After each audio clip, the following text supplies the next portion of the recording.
Kheda FK orchid કોમ્પ્લેક્સમાં આગની ઘટના બની। નડિયાદના મિશન રોડ પરની આ ઘટના છે। બંધ મકાનમાં ચાર્જિંગમાં મૂકેલા લેપટોપથી શોર્ટ સર્કિટ થયું હતું અને આ શોર્ટ સર્કિટને કારણે આગ લાગી હતી। નડિયાદ ફાયર બ્રિગેડ આગ પર કાબુ મેળવવા માટે જહેમત કરી હતી, જો કે આગ પર કાબુ મેળવી લેવાયો છે। કોમ્પ્લેક્સમાં ફાયર સેફટી ન હોવાનો ખુલાસો પણ થઈ રહ્યો છે, તો બિલ્ડરની બેદરકારી સામે કાર્યવાહી અંગે સવાલો ઊભા થયા છે।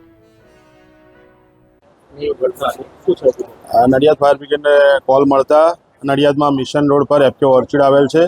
એફકે ઓર્ચિડ રેસિડેન્શિયલ બિલ્ડિંગમાં B2 ટાવરમાં પહેલા માળે આગ લાગેલી હતી। શોર્ટ સર્કિટના કારણે આગ લાગી એવું પ્રાથમિક અનુમાન છે। લેપટોપનો જે ચાર્જર છે એ પિન નાખેલી હતી ચાર્જિંગમાં અને પિનના લીધે આગ લાગી એવું પ્રાથમિક અનુમાન છે।